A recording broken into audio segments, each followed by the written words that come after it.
ओम शांति। 21 फरवरी 2026 के ईश्वरीय महावाक्य। पहले सुनते हैं मुरली के मुख्य पॉइंट्स। आज बाबा ने कहा, माया हमेशा परीक्षा लेती है, लेकिन बच्चे का काम उसे दूर भगाना है। माया को आने देने से आदत बन जाती है, इसलिए पहले पहचान और फिर तुरंत समाप्त करना चाहिए।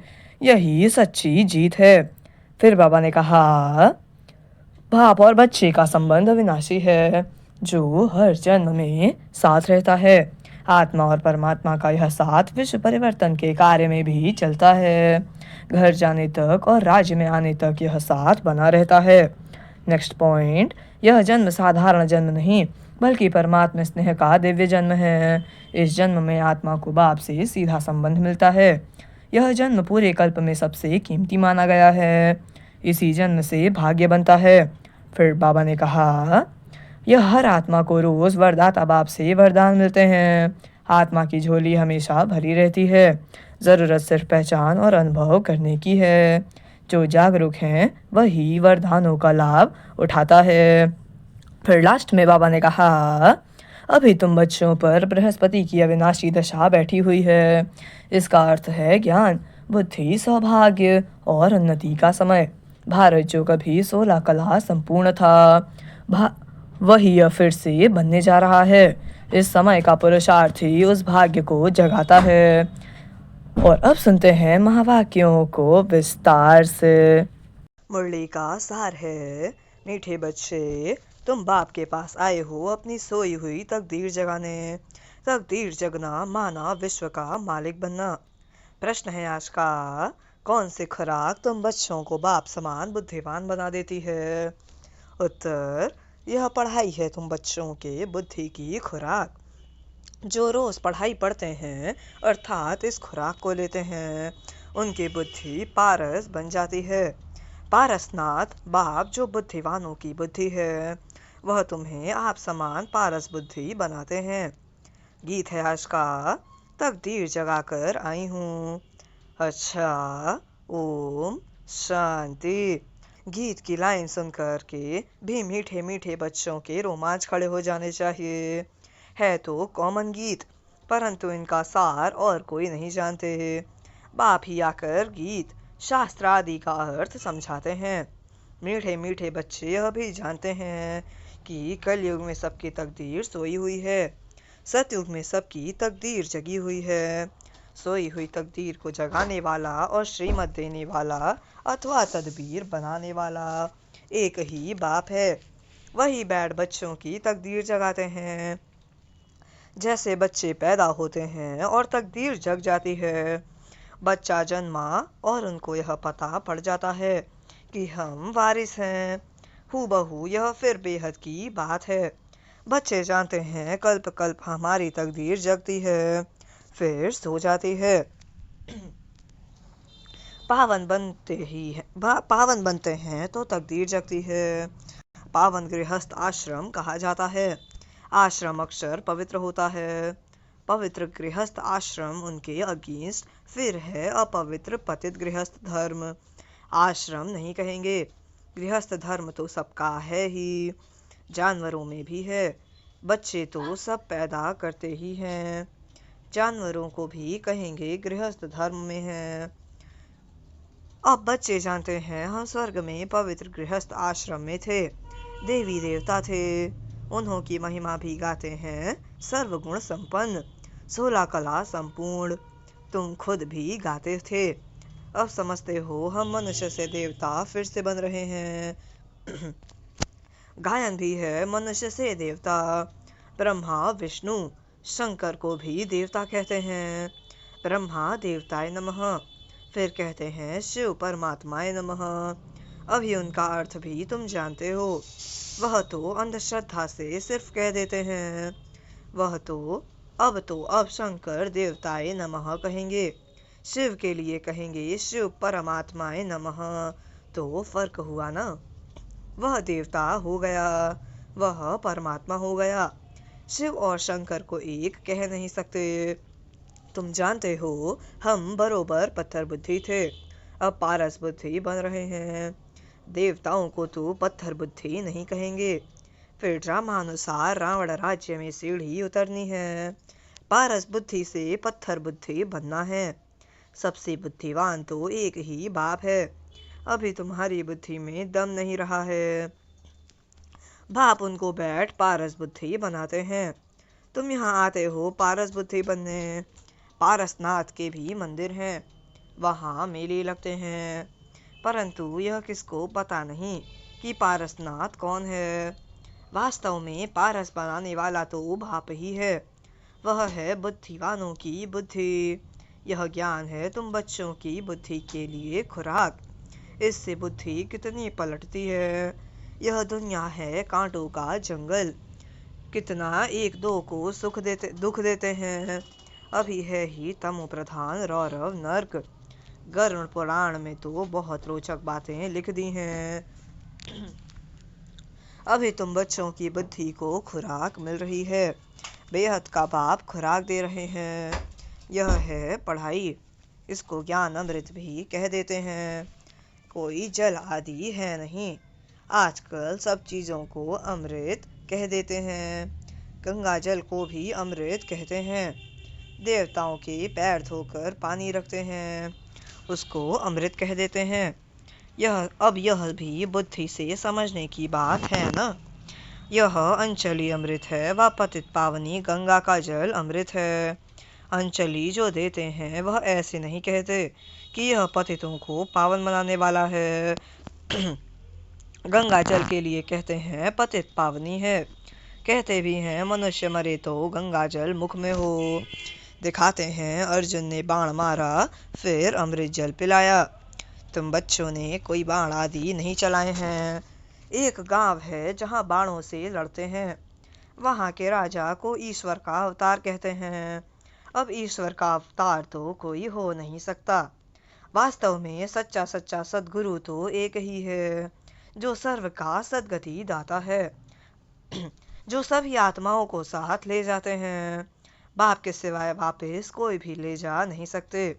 ब्रह्मा में लीन हो जाने की भी बात नहीं है। यह नाटक बना हुआ है। सृष्टि का चक्र अनादि फिरता ही रहता है। वर्ल्ड की हिस्ट्री ज्योग्राफी कैसे रिपीट होती है, यह अभी तुम जानते हो और कोई नहीं जानता। मनुष्य अर्थात आत्माएं अपने बाप रचयिता को भी नहीं जानती हैं। जिसको याद भी करते हैं वो गॉड फादर। हद के बाप को कभी गॉड फादर नहीं कहेंगे। गॉड फादर अक्षर बहुत रिस्पेक्ट से कहते हैं। उनके लिए ही गाते हैं पतित पावन दुख हरता सुख करता है। एक तरफ कहते हैं वह दुख हरता सुख करता है, और जब कोई दुख होता है, वह बच्चा आदि मर जाता है, तो कह देते ईश्वर ही दुख सुख देता है।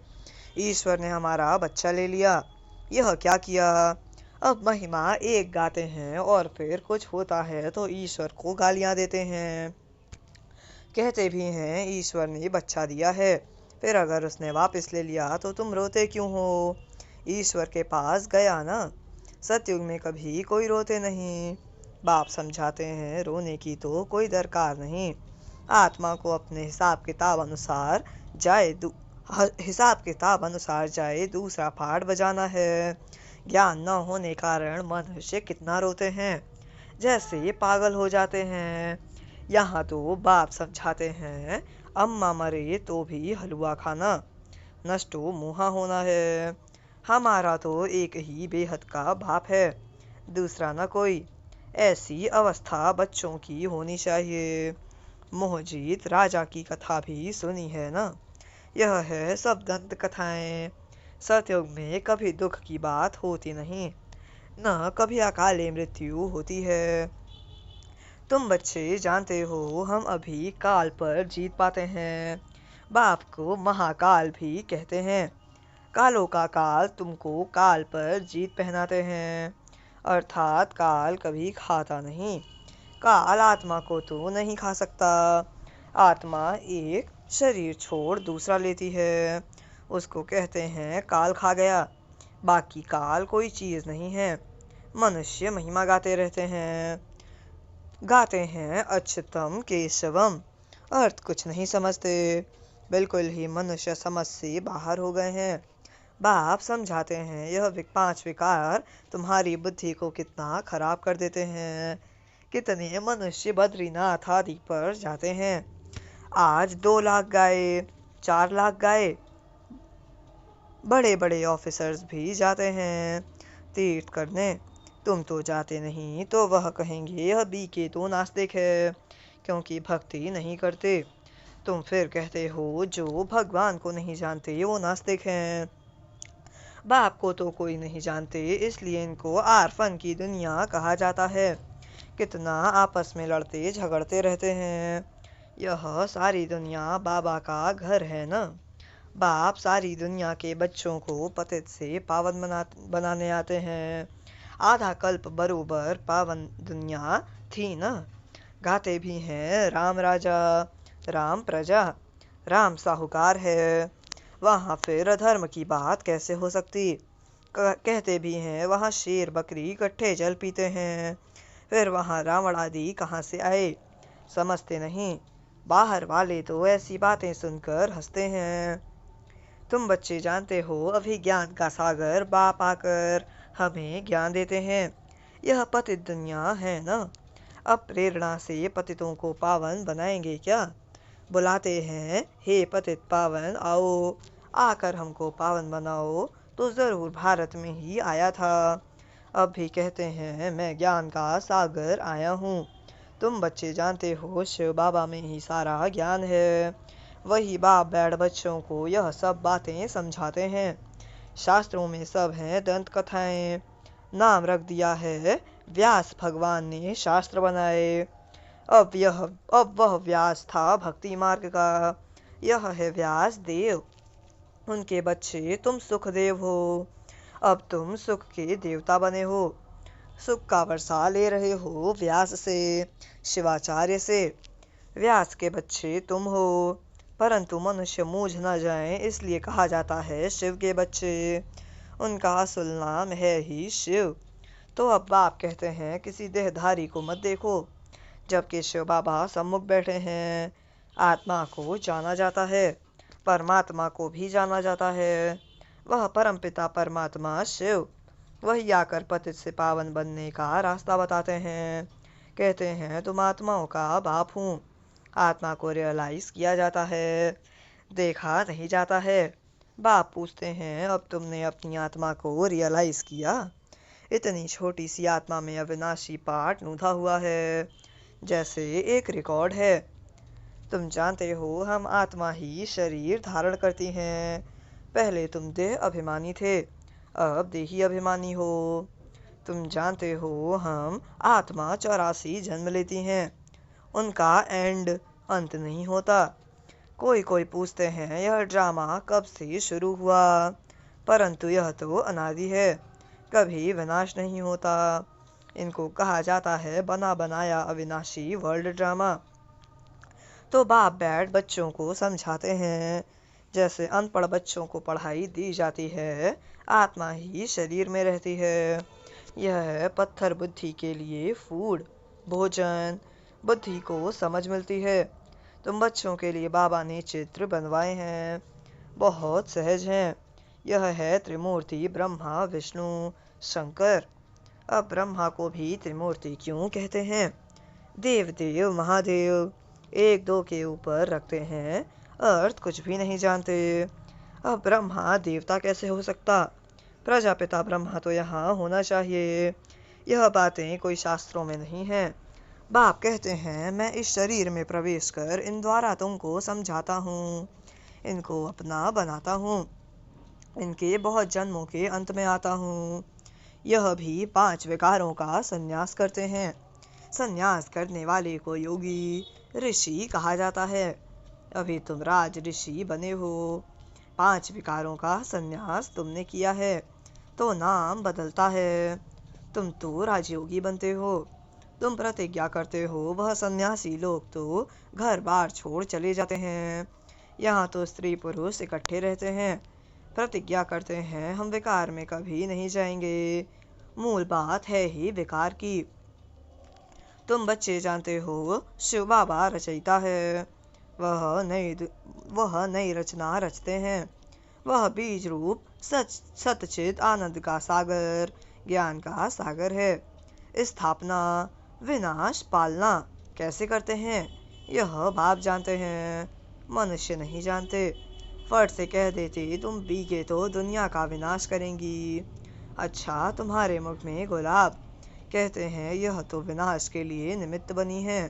न शास्त्रों को, न भक्ति को, न गुरुओं को मानती हैं, सिर्फ अपने दादा को मानती हैं। लेकिन बाप तो खुद कहते हैं यह पतित शरीर है, मैंने इनमें प्रवेश किया है। पतित दुनिया में तो कोई पावन होता नहीं। मनुष्य तो जो सुनी सुनाई बातें सुनते हैं वह बोल देते हैं। ऐसी सुनी सुनाई बातों से तो भारत दुर्गति को पाया है। तब बाप आकर सच सुनाए सबकी सदगति करते हैं। अच्छा, मीठे मीठे सिलसिले बच्चों प्रति माता पिता बाप दादा का याद प्यार और गुड मॉर्निंग। रूहानी बाप की रूहानी बच्चों को नमस्ते। हम रूहानी बच्चों की रूहानी माता पिता बाप दादा को याद प्यार और गुड मॉर्निंग। नमस्ते नमस्ते नमस्ते। शुक्रिया बाबा, शुक्रिया। धारणा के लिए मुख्य सार। पहली पॉइंट, बाप से सुख का वर्षा लेकर सुख का देवता बनना है, सबको सुख देना है। राज ऋषि बनने के लिए सर्व विकारों का संन्यास करना है। दूसरी पॉइंट, पढ़ाई ही सच्ची खुराक है। सदगति के लिए सुनी सुनाई बातों को छोड़ श्रीमत पर चलना है। एक बाप से ही सुनना है, मोहजीत बनना है। वरदान है आज का, अपने असली संस्कारों को इमर्ज कर सदा हर्षित रहने वाले ज्ञान स्वरूप भव। अपने असली संस्कारों को इमर्ज कर सदा हर्षित रहने वाले ज्ञान स्वरूप भव। वरदान का स्पष्टीकरण है, जो बच्चे ज्ञान का सिमरण कर उसका स्वरूप बनते हैं वह सदा हर्षित रहते हैं। सदा हर्षित रहना यह ब्राह्मण जीवन का असली संस्कार है। दिव्य गुण अपनी चीज है, अवगुण माया की चीज है। जो संग दोष से आ गए हैं अब उसे पीठ दे दो और अपनी ऑलमाइटी अथॉरिटी की पोजीशन पर रहो, तो सदा हर्षित रहेंगे। कोई भी आसुरी व व्यर्थ संस्कार सामने आने की हिम्मत भी नहीं रख सकेंगे। स्लोगन है आज का, संपूर्णता का लक्ष्य सामने रखो तो संकल्प में कोई आकर्षण आकर्षित नहीं कर सकती। संपूर्णता का लक्ष्य सामने रखो तो संकल्प में भी कोई आकर्षण आकर्षित नहीं कर सकती। ये अव्यक्त इशारे एकता और विश्वास की विशेषता द्वारा सफलता संपन्न बनो। एकता और विश्वास की विशेषता द्वारा सफलता संपन्न बनो। एकता के लिए एक रूहानी तावीज़ सदा अपने पास रखना कि रिगार्ड देना ही रिगार्ड लेना है। यह रिगार्ड का रिकॉर्ड सफलता का अविनाशी रिकॉर्ड हो जाएगा। मुख पर एक ही सफलता का मंत्र हो, पहले आप। यह महामंत्र मन से पक्का रहे। यथार्थ रूप से पहले मैं को मिटाकर दूसरे को आगे बढ़ाना, सो अपना बढ़ना समझते हुए इस महामंत्र को आगे बढ़ाते सफलता को पाते रहो।